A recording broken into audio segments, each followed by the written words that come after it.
आज हम लोग यहाँ pass BSc second year physics minor का मोस्ट इंपोर्टेंट क्वेश्चन देखेंगे जो कि आपके लिए बहुत ज़्यादा खास होने वाला है। यह हर यूनिट से मैं ऐसा टॉप इंपोर्टेंट क्वेश्चन यहाँ पर देने वाला हूँ जो कि आप लोग अपने एग्जाम में अच्छे नंबर लेकर आ पाएंगे।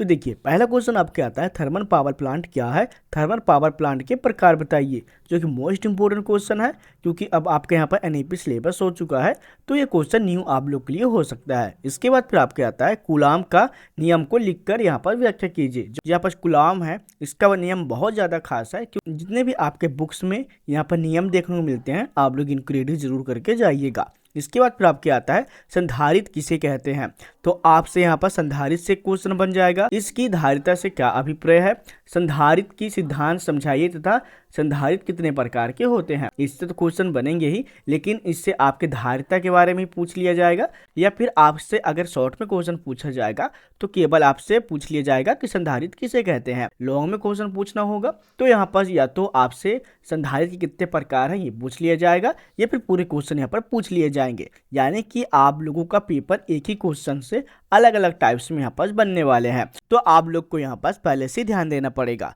इसके बाद फिर आपके आता है विद्युत द्विध्रुव से क्या तात्पर्य है, विद्युत द्विध्रुव के कारण बताइए। अब देखिए, आपके एग्जाम में या तो विद्युत द्विध्रुव पूछ लिया जाएगा केवल इतना ही, या फिर आप लोग से डायरेक्ट अक्षीय स्थिति पूछ लिया जाएगा, निरक्षीय स्थिति यहाँ पर पूछ लिया जाएगा, विद्युत द्विध्रुव या ये पूछ लिया जाएगा, या फिर आप लोगों से अलग अलग अक्षीय स्थिति क्या है ये शॉर्ट में पूछ लिया जाएगा, या फिर निरक्षीय क्या है ये भी शॉर्ट में पूछ लिया जाएगा। विद्युत फ्लक्स किसे कहते हैं, अब यहाँ पर डायरेक्टली विद्युत फ्लक्स तो पूछेगा ही, लेकिन विद्युत फ्लक्स के साथ साथ आप लोग को यहाँ पास गॉस प्रमेय भी यहाँ पास बताना पड़ेगा। अब कभी कभी क्या होगा कि जो आपका गॉस के जो प्रमेय है ये साथ में आपको अलग से भी पूछ सकता है कि गॉस प्रमेय क्या है इसे समझाइए, साथ में इसके जो सिद्धांत है ये भी आपको यहाँ पर बताना पड़ेगा। तो विद्युत फ्लक्स आपसे यहाँ पर शॉर्ट में पूछ लिया जाएगा, आपसे गॉस प्रमेय है ये आपको डायरेक्टली लॉन्ग में पूछ लिया जाएगा। तो कुछ इस तरह से क्वेश्चन यहाँ पास बन भी सकते हैं, लेकिन यहाँ पास मैं एक साथ इसलिए दे रहा हूँ ताकि कभी कभी क्वेश्चन आपसे डायरेक्टली आपके लॉन्ग क्वेश्चन में पूछेंगे और एक साथ पूछ लिया जाएगा। इसके बाद फिर पूछा गया है परावैद्युत किसे कहते हैं। अब परावैद्युत क्या है, ये कितने प्रकार के होते हैं, इनके बारे में आपको यहाँ पर बताना पड़ेगा। फिर यहाँ पर पूछा गया ध्रुवण सदिश तथा विस्थापन सदिश को यहाँ पर व्याख्या करना है, जहाँ आपको डी ई और यहाँ पर जो पी है इनके संबंध यहाँ पर बताना पड़ जाएंगे। तो यहाँ पर आपको ध्रुवण सदिश अच्छे तरीके से यहाँ पर आपको याद करना है, साथ में विस्थापन सदिश भी यहाँ पर आपको याद कर लेना है। इसके बाद पूछा गया है क्लॉसियस मिसोटी का समीकरण लिखिए, जो कि बहुत ज़्यादा खास है, यह आपके एग्जाम में जरूर पूछ लिया जाएगा क्योंकि प्रीवियस पेपर में भी यहाँ पर देखा हूँ तो 2000 यहाँ पर 22 से लेकर 2024 तक बहुत सारे क्वेश्चन यहाँ पर आपके रिपीट हुए हैं, जिनमें से आपका जो क्लॉसियस मिसोटी है ये समीकरण आपका जरूर यहाँ पर रिपीट हुआ है। समांतर प्लेट संधारित के लिए यहाँ पर आपको व्यंजन निगमित यहाँ पर करना है, यानी कि आपको बताना है। अब यहाँ पर संधारित के जो सिद्धांत है यहाँ पर आपको तो बताना पड़ेगा, लेकिन यहाँ पर जो आपका बेलनाकार संधारित है इसके बारे में भी आपसे अलग से भी पूछ सकता है। तो याद रखिएगा, आप लोग संधारित आप लोग रेडी करेंगे तो बेलनाकार संधारित भी यहाँ पास आप लोग रेडी कर लीजिएगा। इसके बाद फिर आपके आता है डिवाइस समीकरण पर टिप्पणी लिखिए। अगर आप लोग रेडी कर लिए होंगे तो अच्छी बात है क्योंकि अब आपके पास टाइम भी बहुत कम है, एंड अगर आपके पास यहाँ पर डिजिटल नोट्स नहीं है या फिर अगर आपके पास बुक्स वगैरह यहाँ पर रेडी नहीं है तो आप लोग सिंपली से आप लोग मुझसे व्हाट्सएप में कॉन्टेक्ट कर लीजिएगा, वहाँ मैं आप लोग को डिजिटली अपने हैंड राइटिंग नोट्स प्रोवाइड करा दूंगा। अब दूसरे मिनट में बहुत सारे क्वेश्चन देखने को मिल जाएंगे, जैसे कि यहाँ पर पूछा गया है लॉरेंज बल क्या है, जो कि बहुत ज़्यादा खास है। चुंबकीय द्विध्रुव तथा धारा लूप के बारे में आपको यहाँ पर बताना पड़ेगा, तो भी बहुत ज़्यादा खास है। इसके बाद फिर यहाँ पूछा गया है कोणीय संवेग तथा कोणीय संवेग से भी अलग से क्वेश्चन तो बनेंगे ही या फिर डायरेक्टली एक ही क्वेश्चन पूछ लिया जाएगा। अब देखिए, जो आपका जायरो चुंबकीय है ये भी अलग से पूछ लिया जाएगा या फिर दोनों एक साथ यहाँ पर पूछ सकते हैं, जो कि डायरेक्टली आपके लॉन्ग में भी होंगे। बायो सेवर्ट का नियम क्या है, अब मोस्ट इंपोर्टेंट है आपका बायो सेवर्ट का नियम, क्योंकि ये बहुत ज्यादा इंपॉर्टेंट है। ये क्वेश्चन आपके डायरेक्टली लॉन्ग में तो पूछेगा ही, अगर लॉन्ग में नहीं आएगा तो शॉर्ट में यहाँ पर पूछ लिया जाएगा।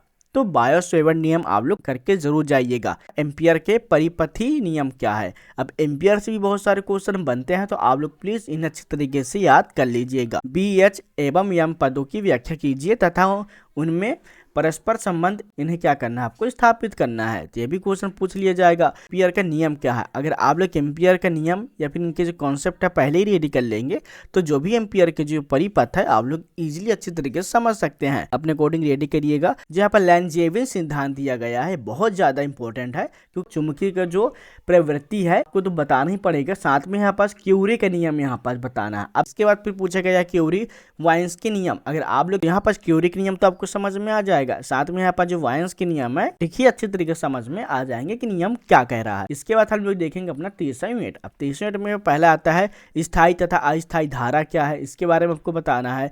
विद्युत नेटवर्क से आप क्या अभिप्राय है, थेवेनिन के प्रमेय आपको यहाँ पर लिखकर सिद्ध करना पड़ेगा, जो कि बहुत ज्यादा मोस्ट इंपोर्टेंट क्वेश्चन है, यह आपके एग्जाम में जरूर पूछ लिया जाएगा। इसके बाद पूछा गया है, अब देखिए यहाँ पर LCR परिपथ में श्रेणी अनुनाद को समझाइए, जो कि बहुत ज़्यादा मोस्ट इंपोर्टेंट क्वेश्चन है, ये एग्जाम में जरूर पूछ लिया जाता है। तो प्लीज़ इस क्वेश्चन को आप लोग रेडी कर लीजिएगा।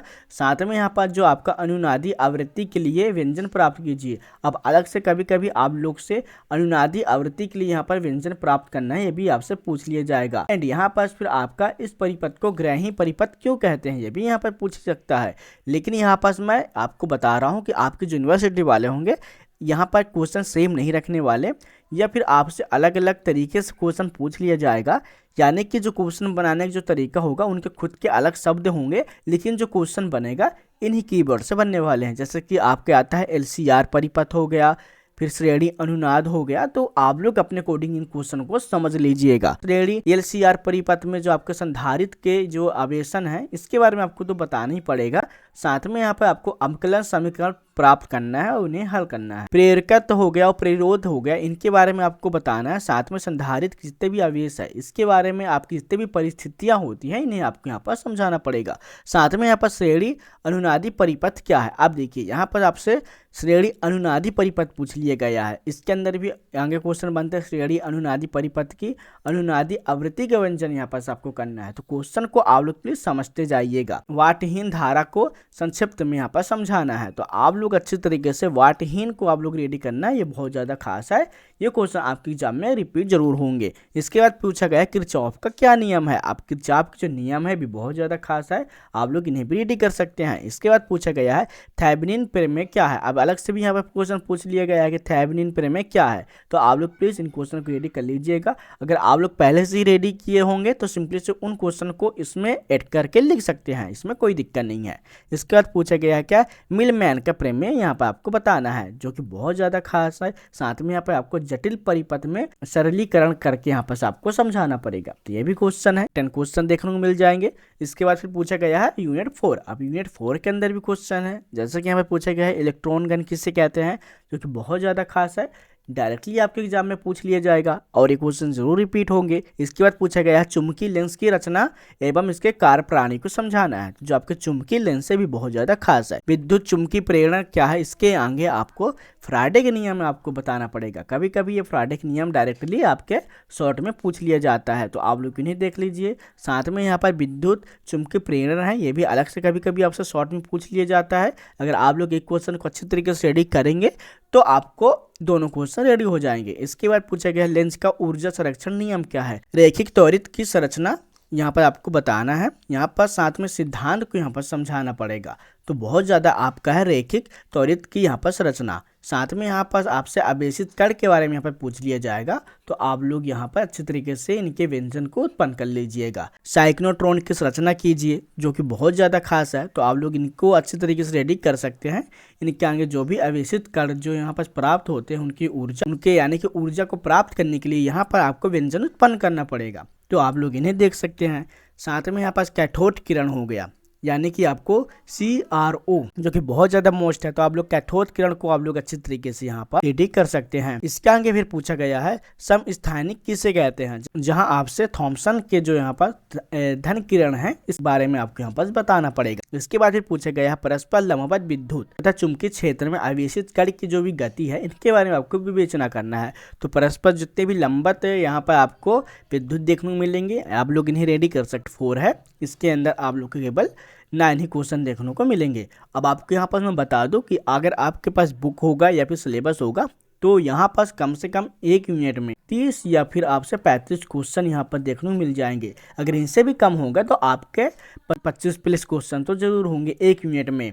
लेकिन यहाँ पास मैं आप लोगों को यूनिट 1 में ऐसे टॉप को दे रहा हूँ जो कि यहाँ पर टॉप यहाँ पर 10 ही होगा, या फिर 10 के अलावा यहाँ पर 11 भी हो सकता है, या फिर 12 भी हो सकता है। बस इसके आगे यहाँ पर क्वेश्चन नहीं जाने वाला। तो आप लोग कम टाइम में इन क्वेश्चनों को रेडी कर सकते हैं। अब लास्ट यूनिट में हम लोग जाने से पहले यहाँ पास मैं आपको बता दूं, अगर आपके पास कम टाइम बचा हुआ है तो सिंपली से आप लोग कोई भी यहाँ पर यूनिट पकड़िएगा, 3 यूनिट अच्छी तरीके से रेडी कर लीजिएगा। यानी कि आप लोगों को यहाँ पास यूनिट कोई भी लेना है जो कि यहाँ पास 1, 2 या फिर 3, कोई भी जिसमें आपके कम टॉपिक देखने को मिले। आपको लगता है कि इस यूनिट को हम लोग अच्छे तरीके से रेडी कर सकते हैं, तो कोई भी 3 यूनिट आप लोग अच्छे तरीके से रेडी कर लीजिएगा, जिससे आप लोग अच्छे नंबर या फिर अच्छे मार्क यहाँ पर लेकर आ सकते हैं और आप लोग यहाँ पर अच्छे परसेंट भी बना सकते हैं। क्योंकि 3 यूनिट आप लोग रेडी कर लेंगे तो यहाँ पर कम से कम पास तो हो ही सकते हैं। अगर आप लोग अच्छे नंबर और भी इंक्रीज करना चाहोगे तो आपको तो पूरा करना ही पड़ेगा। लेकिन अगर आपके पास यहाँ पर बहुत कम टाइम बचा हुआ है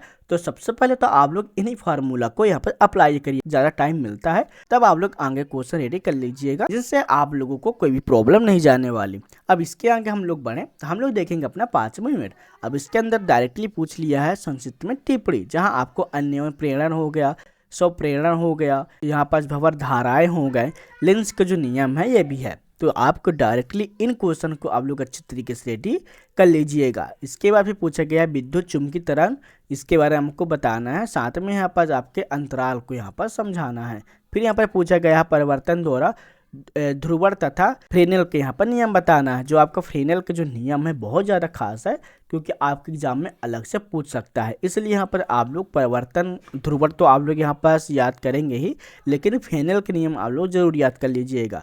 फिर यहाँ पर पूछा गया पॉइंटिंग वेक्टर क्या है, जो कि बहुत ज़्यादा खास है, क्योंकि आपके एग्जाम में 2022 में भी क्वेश्चन पूछा गया था, फिर 2024 में क्वेश्चन पूछा गया था। तो आप लोग पॉइंटिंग वेक्टर को आप लोग करेंगे तो आप लोग इजीली अच्छे नंबर लेकर आ पाएंगे, क्योंकि रिपीट जरूर होगा। मैक्सवेल के विद्युत चुंबकीय समीकरण को समझाना है, जो कि बहुत ज़्यादा खास है। तो मैक्सवेल के जो भी क्वेश्चन मिलेंगे आप लोग रेडी कर लीजिएगा। फिर यहाँ पर आपको देखना है कि सिद्ध कीजिए कि विस्थापन धारा घनत्व विद्युत क्षेत्र की समय व्युत्पत्ति का समानुपाती यहाँ पर होता है, इसके बारे में आपको बता रहा है। तो यहाँ पर आपसे क्या पूछा गया है, विस्थापन धारा का घनत्व विद्युत क्षेत्र।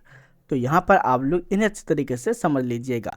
फिर यहाँ पर आपको बताना समझाइए कि एम्पियर का परिपथ नियम किस प्रकार समय परिवर्तित क्षेत्र के लिए असंगत रहता है, जहां आप मैक्सवेल ने इसे किस प्रकार यहाँ पर संशोधित किया था। तो आप लोग प्लीज मैक्सवेल के अंदर जो भी यहाँ पर नियम होंगे आप लोग इनके जो कॉन्सेप्ट होंगे आप लोग इन्हें रेडी कर लीजिएगा, क्योंकि मैक्सवेल से क्वेश्चन जरूर यहाँ पास आने वाले हैं।